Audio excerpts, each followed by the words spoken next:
Irmãos queridos, boa noite a todos, que a graça e a paz do Senhor Jesus seja com cada irmão aqui presente nesta noite para cultuarmos a Deus e sermos também instruídos pela palavra dele.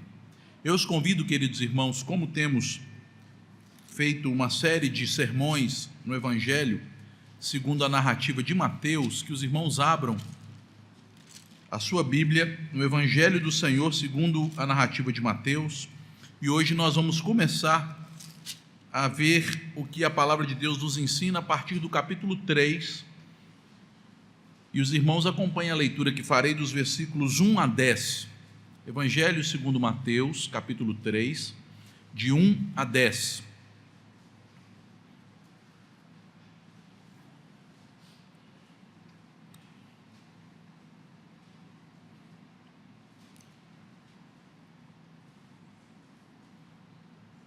Assim diz o Espírito Santo à igreja. Naqueles dias, apareceu João Batista pregando no deserto da Judéia e dizia: arrependei-vos, porque está próximo o reino dos céus. Porque este é o referido por intermédio do profeta Isaías. Voz do que clama no deserto: preparai o caminho do Senhor, endireitai as suas veredas. Usava João vestes de pelos de camelo e um cinto de couro. A sua alimentação eram gafanhotos e mel silvestre. Então saíam a ter com ele Jerusalém, toda a Judéia e toda a circunvizinhança do Jordão, e eram por ele batizados no rio Jordão, confessando os seus pecados. Vendo ele, porém, que muitos fariseus e saduceus vinham ao batismo, disse-lhes: raça de víboras, quem vos induziu a fugir da ira vindoura? Produzi, pois, frutos dignos de arrependimento, e não comeceis a dizer entre vós mesmos: temos por pai a Abraão, porque eu vos afirmo que destas pedras Deus pode suscitar filhos a Abraão. Já está posto o machado à raiz das árvores. Toda árvore, pois, que não produz bom fruto, é cortada e lançada ao fogo. Meus irmãos, neste capítulo 3 do Evangelho, nós temos aqui como ideia central a preparação para a manifestação pública do Filho de Deus, nosso Senhor Jesus. Aquele que ficara oculto por quase 30 anos, vivendo uma vida comum, numa família pobre, numa região esquecida pelas autoridades judaicas, e que de tal maneira se associou àquele modo de vida que recebeu inclusive um título, o Nazareno, que é a última palavra do capítulo anterior, do capítulo 2. Jesus era chamado Nazareno, porque habitava em Nazaré. Nazaré, como nós vimos no último sermão, era uma cidade das mais desprezíveis para os judeus, uma cidade em que as pessoas não conheciam bem a religiosidade judaica, em que os homens e mulheres não eram instruídos na lei e no modo de vida do judaísmo, da religião, pessoas consideradas por isso perdidas, sem esperança, uma população extremamente influenciada pelo modo de vida gentílico. E foi ali que o Filho de Deus viveu estes quase 30 anos, como uma criança comum, mas que, conforme nos diz Lucas, e crescia Jesus em sabedoria, em estatura e em graça diante de Deus e dos homens. E mais tarde, como criança, como adolescente, jovem, como uma pessoa que tornou-se um trabalhador braçal. Este Evangelho de Mateus nos diz que Jesus, tal como seu pai José, era também carpinteiro, alguém que trabalhou em um trabalho braçal e rude e que tornara-se um arrimo de família, depois que José morreu, mas nós não somos informados de sua morte, só sabemos que isto se deu porque na crucificação Jesus coloca João, o apóstolo, em seu lugar para ser o arrimo de Maria. Mas Jesus foi um trabalhador, alguém que acordava cedo, pegava madeira, fabricava mesas, móveis, casas, telhados, alguém que durante 30 anos, sem pecado, e isto era o inusitado, o fantástico, o maravilhoso na vida dele, mas viveu uma vida comum. Por isso, meus irmãos, entre os versículos 23 do capítulo 2 e o versículo 1 do capítulo 3, nós temos aí quase 3 décadas. Depois que João termina de narrar a volta do menino Jesus do Egito, talvez já com 2 anos de idade, até o início da pregação de João Batista, quando Jesus já devia ter praticamente 28, 29 anos, quase 30 anos de idade, nós temos este período de quase 3 décadas, onde praticamente nenhuma informação nos é dada, porque não havia chegado o tempo de Jesus se manifestar publicamente para cumprir a sua missão de salvar os pecadores dos seus pecados, missão de reconciliar os judeus primeiro, mas também nós, todos os povos, com Deus, através da sua morte e ressurreição. 28 anos, provavelmente, tinham se passado. E naqueles dias, quando Jesus ainda estava em Nazaré, já nos finais daqueles dias, aparece agora o seu primo, que era 6 meses mais novo do que ele, pregando arrependimento, pregando a iminente vinda do reino dos céus, pregando a respeito da necessidade do preparo da nação para a vinda do Cristo. E ele mesmo, João Batista, dizia: eu não sou o Cristo, mas ele está próximo, ele está às portas. Na verdade, ele já se faz presente, mas ainda não se manifestou, mas logo chegará o momento de ele se manifestar. Meus queridos, neste capítulo, então, nós temos a transição da vinda para a manifestação. Os capítulos 1 e 2 nos falam da vinda de Jesus, mostrando que aquele que veio não é uma pessoa comum, um homem comum, ele é o Filho de Deus, o Rei, que foi prometido a Abraão como o descendente do patriarca Abraão, pelo qual todas as famílias da terra seriam abençoadas, que fora também prometido a Davi, como um rei eterno que se assentaria no seu trono. Ele é o rei que recebeu o direito real do filho de Davi, seu pai adotivo, José. Ele é o rei que foi reconhecido pelos magos, que andaram 1.600 quilômetros pelos desertos, pelos ermos, até encontrá-lo em Belém da Judéia, em sua casa. Ele é o rei perseguido por Herodes, instrumento de Satanás, e que foge para o Egito, mas este rei veio para dar fim ao exílio do povo de Deus. O exílio do povo de Deus, que era o castigo decorrente da aliança, estava prestes a chegar ao fim.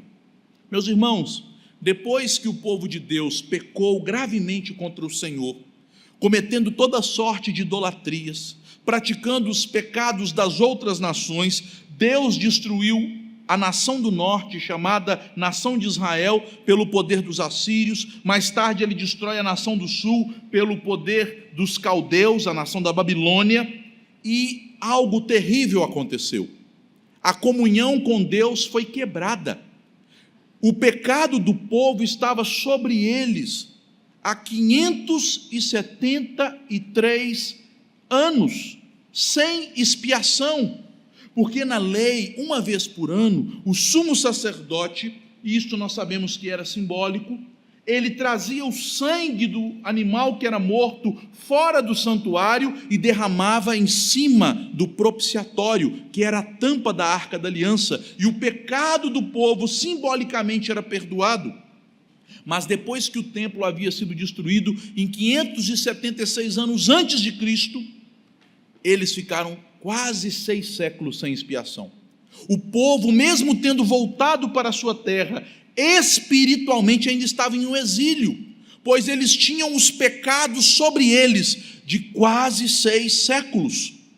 Os profetas, como o reverendo Fábio tem pregado, um destes profetas que profetizaram após o exílio, os profetas chamados pós-exílicos, Ageu, Zacarias e Malaquias disseram então ao povo: povo, espera, reconstruam o templo, porque Deus haverá de descer novamente no seu templo, a sua glória encherá este templo, tal como aquela glória que encheu o tabernáculo, tal como aquela glória que encheu o templo de Salomão, e ele virá para perdoar os pecados do seu povo. Mas, meus irmãos, havia um grande problema, um obstáculo intransponível, porque o sangue do animal deveria ser derramado aos pés do Senhor, representado pela Arca da Aliança, e a Arca da Aliança sumiu. Dizem que o Indiana Jones e o Edir Macedo acharam, mas eu creio que eles não acharam. Esta arca está perdida, ela foi extraviada. Aquele templo era um edifício oco, vazio, os utensílios de adoração e o utensílio central, a Arca da Aliança, não existia mais, e aquela arca simbolizava a presença de Deus no meio do seu povo, o trono de Deus, o assentar-se de Deus junto ao seu povo. A ideia, portanto, como profetizara muitos anos antes pelo profeta Oséias, Deus abandonou o seu templo, a glória de Deus se foi, mas a promessa de Deus é: terminado o exílio, vindo o povo novamente para a terra, restaurado o templo, a minha glória voltará, e a glória da segunda casa será maior do que a primeira. Nós vimos, meus irmãos, no último sermão, sobre a volta de Cristo do Egito, quando houve-se o choro de Raquel, e do Egito Deus chama o seu filho. Nós vimos que estas profecias significam o fim do exílio do povo de Deus, e João vem profetizando nesta mesma tônica: o exílio vai terminar agora, a glória de Deus vai descer sobre a segunda casa, não uma casa feita por mãos humanas, porque o templo de Deus, pelo qual ele vai habitar no meio do seu povo, é o próprio Deus encarnado. E o verbo se fez carne, e a palavra no original é tabernaculou, fez a sua tenda entre nós, e vimos a glória. Jesus é o templo de Deus, e é por isso que quando os judeus lhe pediram um sinal, ele disse: destruirei este templo, e em 3 dias o reedificarei, referindo-se à sua morte e ressurreição. O templo de Deus entre os homens é a glória de Deus, o Filho eterno, o Verbo que se fez carne, e foi sobre isto que João veio anunciar. E João anuncia nos moldes da antiga aliança. E como Cristo era anunciado na antiga aliança, no Antigo Testamento? Todo o Antigo Testamento nos fala de Cristo, mas como declara o apóstolo Paulo em Colossenses 2, Cristo ali é apresentado de maneira a ser revelado entre sombras, não de forma clara, patente. E aqui as sombras representadas por tipos, por ritos, por simbologias, elas estão centralizadas em um mesmo rito, que se repete 3 vezes no capítulo 3, em 3 situações. E o rito que simboliza Cristo e sua missão no capítulo 3 é o rito do batismo. E, meus irmãos, aqui nós temos 3 batismos diferentes. Nós temos um batismo que João ministrava sobre o povo, um batismo para arrependimento, que é o que falaremos nesta noite um pouco. Nós temos um batismo futuro, que seria ministrado por Cristo, o batismo com o Espírito Santo e com fogo. E nós temos um batismo que Cristo recebeu das mãos de João, que não é um batismo para arrependimento, porque Cristo não tinha do que se arrepender, ele não tem pecado, mas é um batismo de consagração ao sumo sacerdócio, segundo a ordem de Melquisedeque. Então nós temos o batismo, o rito do batismo, como podemos dizer, o cordão organizador das ideias deste capítulo, no qual nós somos apresentados para Cristo, e a transição entre o Antigo Testamento como promessa e o Novo Testamento como cumprimento está ocorrendo. Jesus veio para terminar com o pecado que está sobre o seu povo, para terminar com o exílio do seu povo, para, enfim, cumprir a promessa fundamental de Deus para os homens: eu serei o vosso Deus, vós sereis o meu povo, e nós teremos uma comunhão que nada, ninguém pode quebrar. Esta é a grande promessa, esta é a promessa central da aliança. Mas, nestes primeiros 10 versículos, nós vemos aqui um batismo preparatório, que é ministrado ao povo, antes que venha Cristo, para extinguir com o exílio do povo e decretar a nova aliança no seu sangue. Percebam, meus irmãos, que este texto é dividido em 3 momentos. Os versículos 1 a 4, nós encontramos primeiramente a descrição do profeta e da sua mensagem. Nos versículos 5 e 6, nós temos a descrição daqueles que aceitam a mensagem do profeta e por isso são beneficiados com a graça de Deus.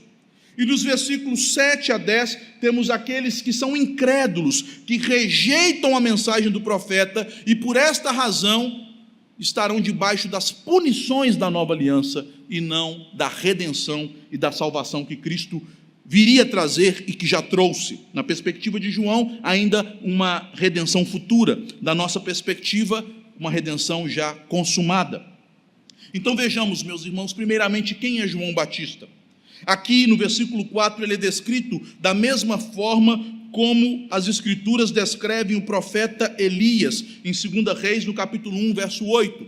Um homem desprovido de bens, que vivia com vestes muito simples e rotas, com pelos de camelo, com um cinto de couro, errante nos desertos, comendo coisas que a lei permitia, porque dos insetos que a lei permitia comer, o único era o gafanhoto. Então ele comia aquilo que a lei permitia, mostrando que ele era extremamente piedoso, mesmo morando no deserto, porque no deserto não pode escolher muito menu, não é verdade?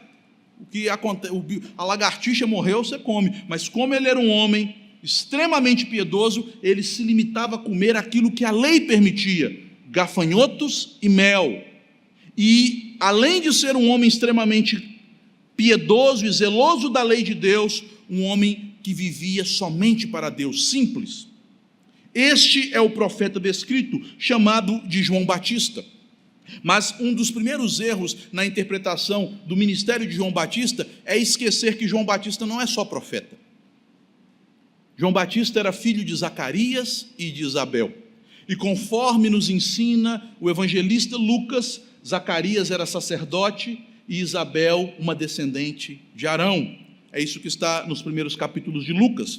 Portanto, João Batista, e tendo em vista que o sacerdócio era um ofício hereditário, que passava de pai para filho, João Batista, por ser filho de sacerdote, era sacerdote. Ele era um sacerdote e um profeta, tal como fora Ezequiel, Jeremias, que também eram sacerdotes e profetas. Um sacerdote de Deus, que oficiava e servia no templo, mas que agora retira-se de todo o fausto, de toda a riqueza que o templo proporcionava aos sacerdotes para desempenhar um papel profético, como um homem errante nos desertos. E como sacerdote, meus irmãos, ele tinha incumbências sacerdotais. O que o sacerdote podia fazer? O sacerdote, ele sacrificava em favor do povo, mas isso no templo, e por João Batista estar fora do templo, ele não ofereceu nenhum sacrifício, mas o sacerdote também intercedia, repreendia, orientava o povo e ouvia as confissões do povo. Na antiga aliança, a confissão era para o sacerdote. Infelizmente, há pessoas que acham que estamos ainda na antiga aliança. Elas não se confessam diretamente para Cristo, o nosso sumo sacerdote. Elas se confessam para sacerdotes humanos. Mas isto ocorria na antiga aliança, onde haviam sacerdotes separados por Deus para sacrificarem animais em favor do nosso pecado, e inclusive ouvir as confissões. E é por isso que o povo vai àquele profeta sacerdote e confessa a ele os seus pecados. Ele é um profeta e sacerdote fazendo a obra de um sacerdote e fazendo a obra de um profeta. E como profeta, o que João fazia? Nós achamos que profetas são pessoas que têm visões, revelações, sonhos. Meus irmãos, a menor parte da profecia consiste em divisões, sonhos e revelações. A principal tarefa de um profeta é, veja o versículo 1, João Batista apareceu no deserto pregando. Outros ainda acham que profetas são fazedores de sinais. Excetuando Elias e Eliseu, que foram os primeiros grandes profetas, nenhum dos profetas fez nenhum milagrezinho. Isaías não fez milagre. Já ouviu falar de algum milagre de Isaías? Jeremias? Daniel, Ezequiel, Ageu, Naum, Jonas, Malaquias. Profetas não são fazedores de sinais. Fazedores de sinais são pessoas que Deus levanta como inauguradores de uma dispensação nova da sua administração da graça.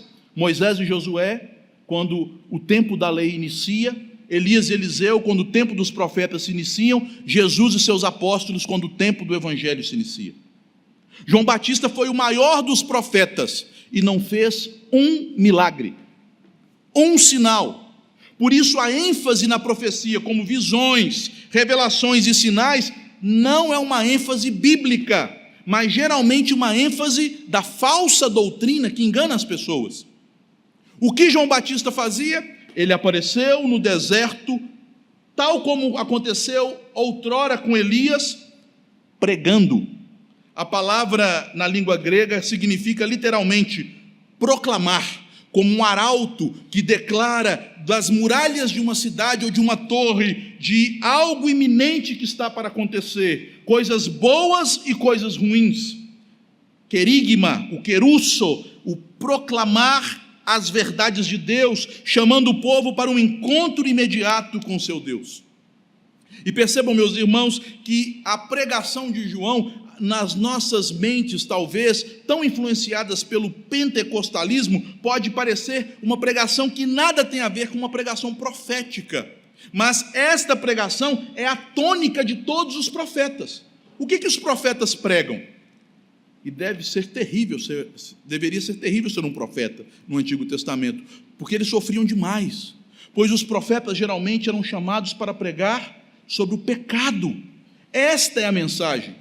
Arrependei-vos dos pecados, arrependei-vos do endurecimento do coração, arrependei-vos por terem se afastado das leis de Deus e da sua aliança. O arrependimento é a mensagem de toda a profecia, e agora esta mensagem desemboca em sua foz. O último profeta do Antigo Testamento, embora sua história seja narrada no Novo Testamento, ele representa o final, o desfecho do Antigo Testamento. João Batista prega, ecoando aqueles que o antecederam: arrependei-vos, vocês são imundos, estão debaixo dos seus pecados. Meus irmãos, esta é a profecia de Ageu, esta é a profecia de Isaías 64:6. Vós sois como um imundo, vossas justiças são como trapos de imundícia. Arrependei-vos. E ele dá duas razões para o arrependimento. Em primeiro, porque o reino de Deus se aproxima. E o que significava o reino dos céus ou o reino de Deus? Mateus usa a expressão reino dos céus para não agredir a religiosidade, a piedade judaica, que preferia evitar usar o nome de Deus. Então ele refere-se ao lugar da habitação do Senhor. Mas os termos são equivalentes. O reino do céu significa o rei, o Messias, o Redentor, o Salvador, o ungido de Deus, o filho de Davi está chegando, está se aproximando para restaurar todas as coisas. Mas a vinda dele não é ainda tempo de festa, porque tal como fora profetizado por Malaquias, quando o anjo do Senhor chegar, será tempo dele purificar a sua casa. Será tempo dele chamar o seu povo ao arrependimento. Será um dia terrível, o dia da vinda do Senhor. O reino dos céus está próximo. O segundo motivo ou razão no versículo 3, porque isto cumpre o que foi profetizado especialmente por Isaías. Meus irmãos, como eu já expliquei em outras oportunidades, quando no Antigo Testamento, no Novo Testamento, um versículo do Antigo Testamento é citado, a Bíblia ainda não era dividida em capítulos e versos, então é uma referência a todo o conteúdo do capítulo ou daquela seção. João, ao citar Isaías 40, como nós lemos do versículo 1 ao 11 em nossa liturgia, ele está citando a ideia toda do capítulo. E qual é a ideia de Isaías 40? Chegou o tempo da redenção do povo de Deus.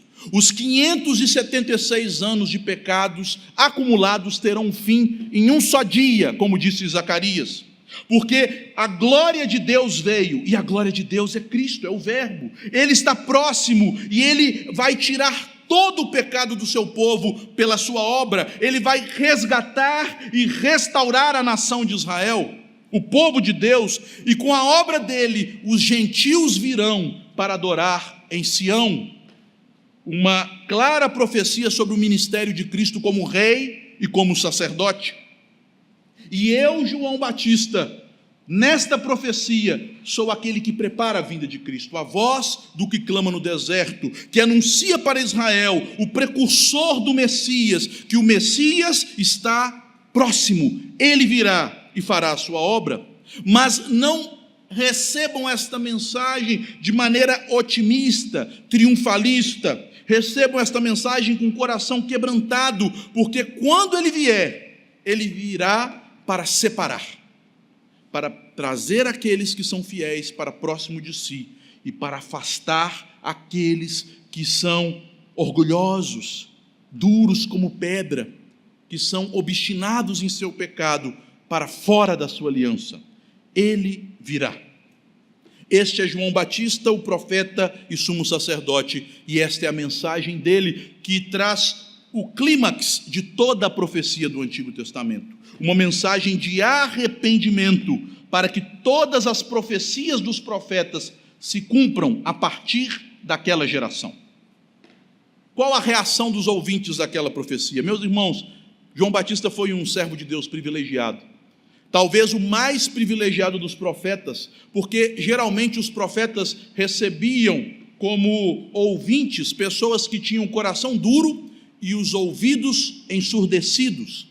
Os profetas foram perseguidos, mortos, cerrados ao meio, lançados em cisternas, combatidos de toda forma, alguns deles até mesmo apedrejados, mas João Batista, cheio do poder de Deus e do Espírito Santo, ele despertou pela graça do Senhor um grande e genuíno avivamento espiritual. E esta é uma oportunidade boa para falarmos de avivamentos. Avivamentos não começam com música, avivamentos não começam com farra dentro de igreja, avivamentos não começam com atrações, teatros e coisas que agradem as pessoas. O genuíno avivamento começa quando o pecado é apontado e as pessoas se quebrantam e vêm mesmo assim à presença do Senhor. Toda a história da igreja cristã, quando narra a respeito dos avivamentos, tem esse tipo de mensagem de reação como um lugar comum. E vejam, meus irmãos, que saíam multidões de Jerusalém, da Judéia e da circunvizinhança do Jordão para serem batizados. Meus irmãos, e o que era o batismo? Infelizmente também aqui, e este é um ponto central de todo este capítulo 3, há um equívoco que surge no período da Reforma com um grupo. Não são os batistas surgiram quase um século depois, em 1612, em Londres, mas são os anabatistas, que começaram a propalar uma falácia exegética. O que é uma falácia? É você interpretar um termo bíblico de maneira a não entender e compreender o sentido real do termo bíblico, dizendo que batizar, pela sua etimologia e uso clássico, significa imergir. Portanto, batizar é imergir. Meus irmãos, não há no Antigo Testamento nenhum rito de imersão mandado por Deus em sua lei. A única imersão que temos é a imersão que acontece daquele general pagão que, encontrando-se com o profeta, ele chamado Naamã, ele se imerge no rio, mas não foi mandado ele se imergir no rio 7 vezes, foi mandado ele simplesmente se lavar no Jordão, como os judeus faziam. Os judeus derramavam água e se lavavam, efusão, ou eles aspergiam água sobre os outros para purificação. João Batista não iria fazer algo que a lei não manda. E a palavra batismo, no uso bíblico, tem o sentido de aspersão. Se você ler Hebreus, capítulo 10, versículo 9, você vai encontrar ali a palavra batismo, se você ler grego.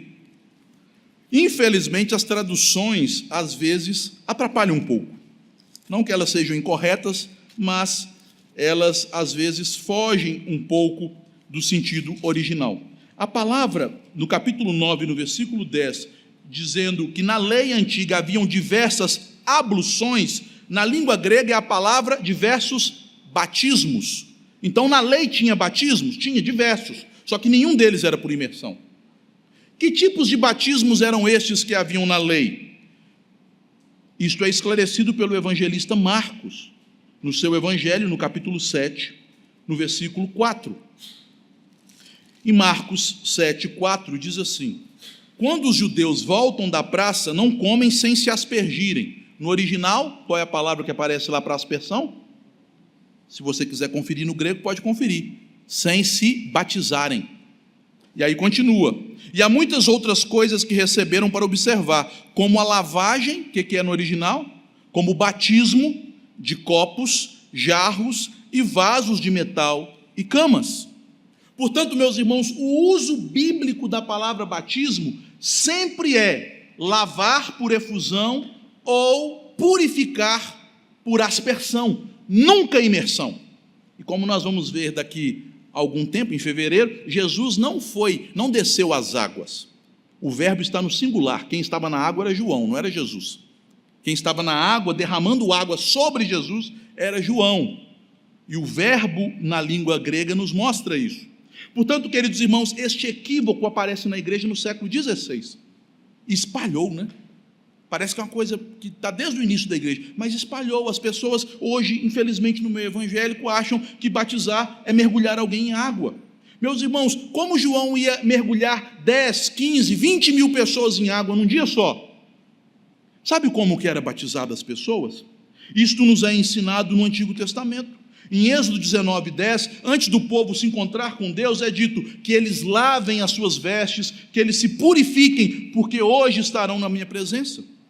Em João, no Evangelho, no capítulo 2, no versículo 20, quando um judeu discutia com os discípulos de João Batista sobre o batismo, a palavra que aparece paralela como sinônimo é que a discussão era a respeito das purificações, as cerimônias da lei. Está lá no Evangelho segundo João, no capítulo 3, no versículo de número 25. Ora, entre os discípulos de João e um judeu, suscitou-se uma contenda com respeito à purificação.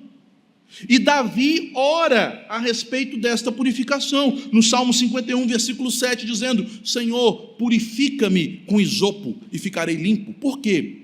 Porque conforme está na lei, em Números, no capítulo 19, o sacerdote deveria pegar um ramo de isopo, que era um arbusto, colocar numa água tirada da fonte ou de um rio, chamada água purificadora, derramar nesta água as cinzas de uma novilha que havia sido toda queimada junto com outros objetos, e com aquele isopo ele batizava. Assim que era o batismo, meus irmãos.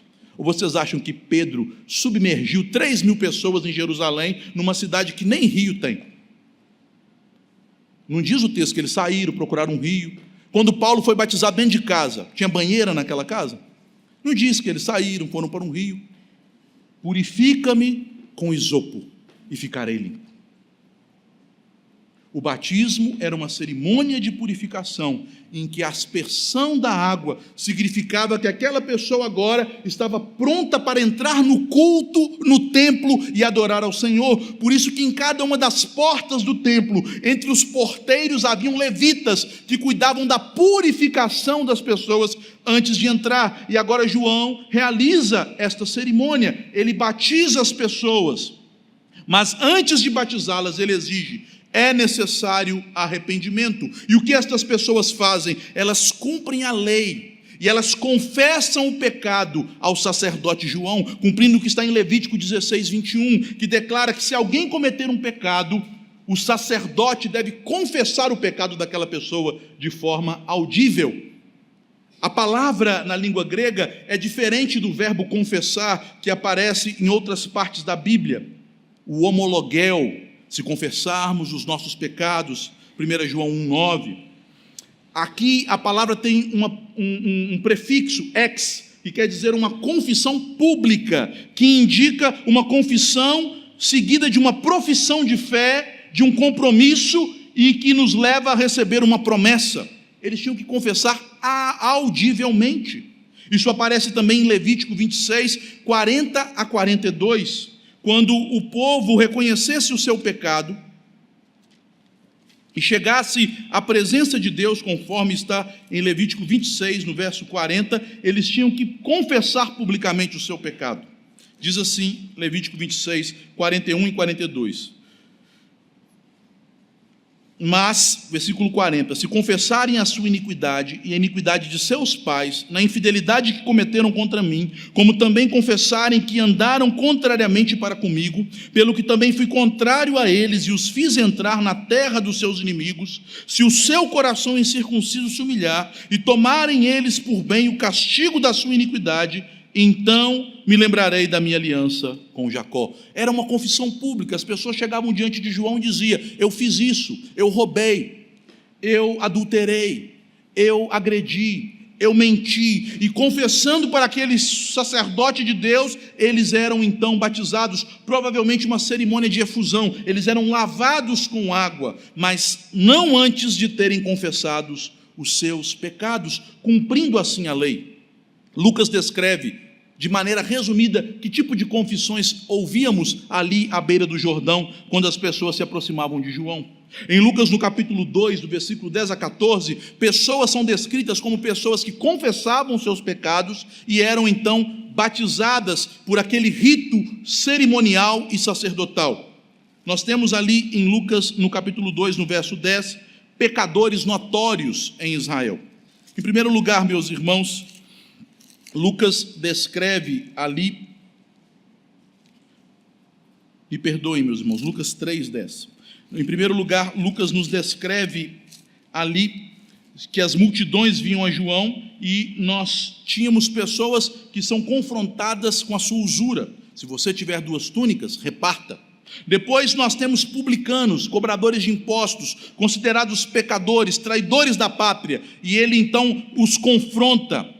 Vocês, o que devemos fazer? Não cobrem suborno. E por fim, outros que na época também eram considerados traidores, os soldados, porque eles serviam um exército inimigo para oprimir os seus irmãos, serviam os romanos para subjugar os judeus. E o que é dito aos soldados? Não subornem ninguém, contentem-se com seu salário, com seu soldo. Eles vinham e publicamente declaravam o seu pecado. Uma situação constrangedora, não é verdade? Já pensou se cada um de nós aqui tivesse que falar audivelmente o seu pecado? Pastor, essa semana eu fiz isso, fiz aquilo outro. Mas era assim que Deus havia estabelecido na lei antiga. Ninguém teria o seu pecado perdoado sem antes ser purificado pelo batismo e confessá-lo a um sacerdote, para então receber um sacrifício pelo pecado. Só faltou o sacrifício, não é verdade? Mas qual é o cordeiro que seria morto pelos pecados daqueles que eram confessos diante de João? João, passado alguns dias, viu Jesus e diz: eis aí o cordeiro. Vocês confessaram, vocês foram purificados, e eis aí o cordeiro de Deus que tira o pecado do mundo. João nos ensina com isso, meus irmãos, simbolicamente, que Deus nos purifica pelo seu Espírito para produzir em nós um coração quebrantado, disposto a se arrepender. Em segundo lugar, ele também nos ensina que sem arrependimento e sincera confissão, não mais diante de um sacerdote humano, porque não há mais sacerdotes humanos entre nós e Deus, todos nós somos sacerdotes de Deus, há um sacerdócio universal da igreja, mas diante do próprio Cristo, se confessarmos os nossos pecados, aí sim temos acesso à graça de Cristo. Fora isso, meus irmãos, estamos desprovidos da graça, desprovidos da sua bondade. E terminamos então vendo um segundo grupo que aparece, dos versículos 7 a 10. Os fariseus e saduceus, os piores inimigos. Os fariseus se consideravam os mais zelosos guardiães da lei. Eram descendentes dos chamados judeus rachídicos, radicais cumpridores dos mandamentos. Criam na ressurreição, criam em anjos, criam em visões, eram extremamente zelosos e tinham como seus principais inimigos a casta sacerdotal, os saduceus, a elite religiosa de Israel naqueles dias. Tinham esse nome, saduceus, que significa a sua origem familiar. Eram descendentes do sumo sacerdote Zadok, dos tempos de Davi, que fora aquele que consagrara ao trono Salomão. E eles não criam na ressurreição, não criam na vida após a morte, não criam em anjos. Estes grupos sempre se degladiavam, tentando ter o controle e o domínio da religião em Israel, mas agora eles veem algo inusitado. Um sacerdote, de fato, diz agora ser um profeta, sai do templo, para de realizar as purificações no templo, e agora ele se dirige para o deserto e começa a realizar as purificações ali. E ao fazê-lo, ele não fazia nada que transgredia a lei. Porque, meus irmãos, pensem bem, se João estivesse inovando, criando um novo rito, ele seria indagado disto. Mas eles não indagam a respeito do rito, mas sim do significado.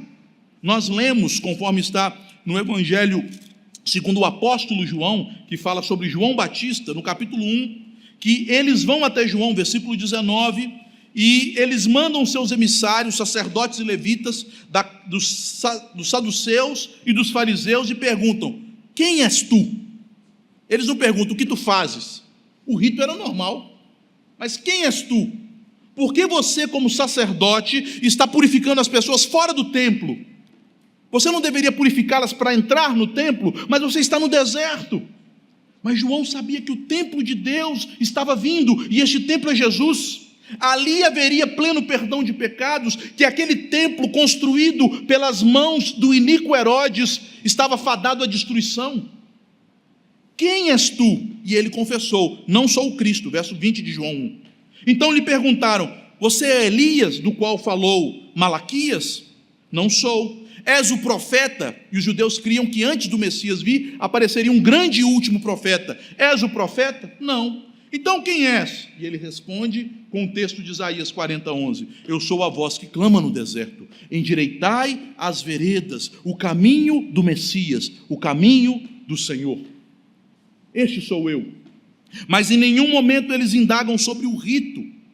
Mais ainda, meus irmãos, quando Jesus assume sua função sacerdotal, entra no templo, no final do seu ministério, faz um chicote, um azorrague de cordas e açoita os cambistas e vendilhões que profanavam o templo, que eram empregados dos saduceus, que vendiam um sacrifício para ser oferecido, que faziam câmbio para pegarem o dinheiro no templo. E o templo de Salomão, para ganhar dinheiro, já existe há muito tempo. Lá naquela época já era assim. E Jesus então diz: vocês estão transformando a casa do meu pai em covil de salteadores, e os açoita. Eles perguntam então para Jesus, conforme está no Evangelho de Mateus, no capítulo 21, nos versículos 23 a 25, com que autoridade você faz estas coisas? O que Jesus responde? O batismo de João, eu responderei se vocês me responderem. O batismo de João era de Deus ou era dos homens? E eles então dizem: não podemos falar que era de Deus, porque eles não criam em João. É por esta razão, meus irmãos, que eles não vão até João para se arrependerem e finalmente serem purificados, batizados, a fim de receberem o Cordeiro de Deus, o Messias. Mas eles foram simplesmente para ver o que estava acontecendo. O grande comentarista Carson declara que estes fariseus e saduceus vinham ao batismo, não significa que eles foram batizados, mas que eles vieram até a beira do Jordão, às margens do Jordão, para ver o que estava acontecendo. Mas eles não criam em nada daquilo. Eles não acreditavam no testemunho de João, assim como não creram no testemunho do nosso Senhor. João então traz uma palavra de juízo sobre eles: raça de víboras. Meus irmãos, esta palavra não significa que João estava xingando eles de cobras peçonhentas, de filhos do diabo, que é a serpente, mas ele está usando uma figura muito comum no deserto. Quando o deserto pega fogo, os animais, em especial os animais rastejantes, os répteis, as serpentes e as cobras, elas saem em disparada para procurarem lugares úmidos, beiras de rios, para se salvarem. O que João está dizendo é: vocês já estão sentindo atrás do seu cangote a ira de Deus que cairá sobre Israel, por causa da dureza do coração desta liderança espiritual, e esta ira virá, e agora vocês estão aqui me indagando? Raça de víboras, vocês sabem que a ira de Deus virá. Jeremias profetiza o mesmo, e João está apenas de uma maneira mais livre repetindo o que está em Jeremias 46, 22, que diz: faz o Egito um ruído como da serpente que foge, porque os seus inimigos vêm contra ele. As coisas estavam feias naqueles dias. A crise entre os judeus e o Império Romano estavam só se acentuando. Eles estavam com medo dos romanos invadirem o templo e não permitirem o seu culto. E é por isso que eles tinham uma expectativa de uma libertação de Deus, mas a expectativa deles era uma expectativa orgulhosa, egoísta e materialista. Eles queriam Jesus que resolvesse a situação do país, a situação econômica e a situação política. Eles vão até João com curiosidade, mas quando João prega em simplicidade um conteúdo de arrependimento, eles não dão valor para aquela pregação, porque eles queriam um Cristo que viesse imponente, em um cavalo, marchando com sua espada e destruindo os inimigos da nação. Um grande salvador da pátria que restabelecesse o trono de Davi e levasse Israel a uma condição política e econômica privilegiada. No entanto, as coisas estavam ficando feias. João então os alerta: produzam frutos de arrependimento. Que frutos? Humildade, contrição. Eles não foram ali para confessar os seus pecados, eles foram ali para indagar o profeta a respeito da sua mensagem, para tentar constrangê-lo, para usarem perguntas ardilosas a fim de colocá-lo em situação difícil e assim poder acusá-lo e matá-lo. João continua: vocês têm se respaldado em uma falsa religião, porque a religião que não nos conduz ao arrependimento, uma religião que não nos conduz à confissão dos pecados, uma religião que está centrada no nosso eu, é uma falsa religião. Uma religião em que Deus nos serve, ao invés de nós o servirmos, é uma falsa religião. Não passa de uma idolatria. E João então aqui, de maneira clara, expõe a idolatria dos doutores da lei. Eles adoravam a sua origem étnica. Somos filhos de Abraão. Isso por si só já nos garante. E João aqui, creio eu, ecoando o que está em Ezequiel 36, a partir do verso 27, diz: Deus pode suscitar das pedras filhos de Abraão. E aqui está uma pedra, o meu coração, que agora é filho de Abraão. E eu creio que há muitas pedras duras, corações duros, que Deus arrancou, colocou o coração de carne, e temos aqui muitos filhos de Abraão. Enquanto os judeus que negaram ao Senhor e os seus filhos e descendentes permanecem ainda endurecidos como pedras. A promessa que João aqui começa a mencionar e a qual ele vai expor a partir do versículo 11 é a promessa da nova aliança. Eu aspergirei água pura sobre vós, vejam o batismo, e ficareis limpos, tirarei o vosso coração de pedra, colocarei em vós um coração de carne, e colocarei a lei do Senhor nas tábuas do vosso coração. Dar-vos-ei o meu espírito, para que sejam o meu povo. Os judeus entendiam que simplesmente o fato de serem descendentes sanguíneos de Abraão já garantia a eles todas as promessas da aliança. Mas João mostra que os filhos de Abraão verdadeiro são aqueles que são das obras de Abraão, aqueles que são da fé, aqueles que se arrependem dos seus pecados, aqueles que se humilham na presença de Deus. O último alerta é colocado em uma figura. O machado já está posto à raiz das árvores. Esta figura é extraída de 2 textos de Isaías, Isaías 10, 33 e 34, quando Deus declara o juízo que haveria de cortar aqueles que eram rebeldes em Israel. E uma vez cortada a árvore que não produz fruto, que é o Israel rebelde, ela será lançada no fogo. E aqui João refere-se a Isaías 66, 24, que é a profecia que fecha a profecia de Isaías sobre o fogo inextinguível do inferno, que cabe àqueles que adoram os seus ídolos, os deuses falsos que o coração de pedra fabrica, os deuses falsos que servem para servir ao homem, ao invés de reconhecerem que só Jesus é Deus, que só Ele tem poder, que só Ele pode nos redimir, que só Ele pode nos libertar dos nossos pecados. Ao invés de nos humilharmos, confessarmos os nossos pecados e sermos purificados pelo Seu Santo Espírito. É sobre isso que João está dizendo. E eu gostaria de finalizar aplicando este texto, já nos preparando para a ceia do Senhor. Em primeiro lugar, meus irmãos, este texto nos ensina que não podemos nos aproximar de Jesus sem arrependimento. Talvez você se aproxime do pão e do cálice, mas de Jesus, sem arrependimento, ninguém se aproxima. Porque estes símbolos externos só serão eficazes para aqueles que em seu coração de pedra tiveram uma obra do Espírito Santo que os tornaram pela fé filhos de Abraão. Só aqueles que confessam os seus pecados, conforme diz em Provérbios 28:13, citado pelo presbítero Genilson, confessam sinceramente, com disposição de abandoná-los e deixá-los. Somente quem faz isto tem acesso ao Cordeiro de Deus, que tira o pecado do mundo. Deus não exige de nós obras para sermos aceitos. Deus exige de nós sinceridade, que sejamos retos e sinceros, que falemos para Ele quem nós somos, que falemos para Ele o que nós fazemos, que abramos diante dEle o nosso coração, e mesmo aquilo que nem mesmo nós podemos conhecer, nós então expressemos assim em oração: Senhor, sonda o meu coração, vê se há em mim algum caminho mau, guia-me pelo caminho eterno. Em segundo lugar, meus irmãos, somos ensinados neste texto que a pregação profética verdadeira, genuína, é uma pregação que aponta o pecado.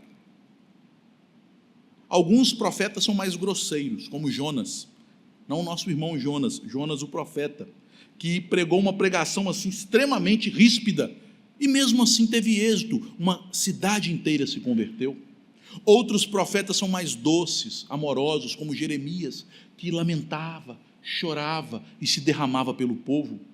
Mas todos eles, meus irmãos, chamaram o povo para o arrependimento, chamaram o povo para consertar com Deus, denunciaram o pecado do povo, porque eles sabiam que sem arrependimento é impossível que tenhamos comunhão com o Senhor.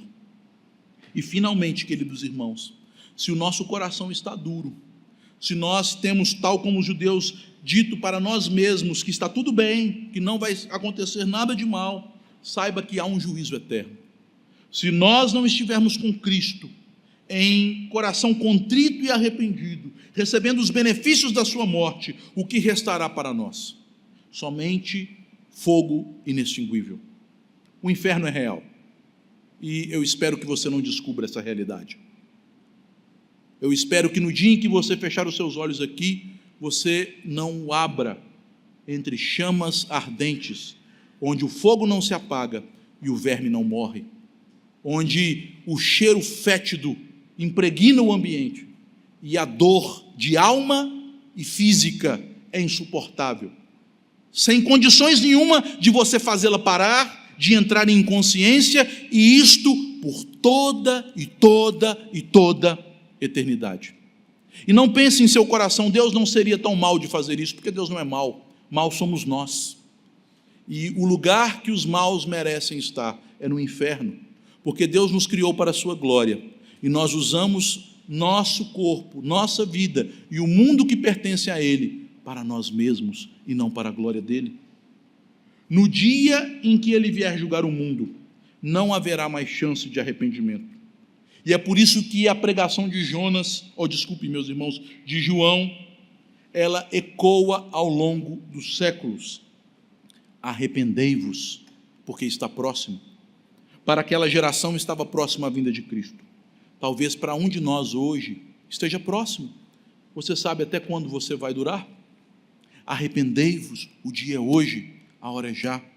Esta mesa nos convida ao arrependimento, porque Deus não exige de nós boas obras para sermos aceitos, mas Deus exige de nós coração quebrantado, coração constrangido, coração arrependido, que declare, que confesse: Senhor, eu sou um pecador, eu tenho feito isto, mas eu creio no sangue do teu Filho, eu creio nas tuas promessas, eu creio no poder purificador do teu Espírito, representado pela água batismal.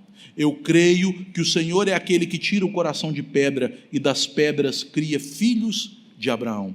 E eu creio que aqueles que são teus, a eles não está reservado o fogo inextinguível, mas o céu de glória eterna.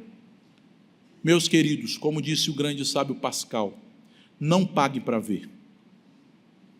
Não espere para ver.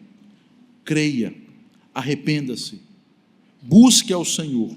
Buscar-me-eis e me achareis, quando me buscardes de todo o vosso coração. Que Deus abençoe a igreja.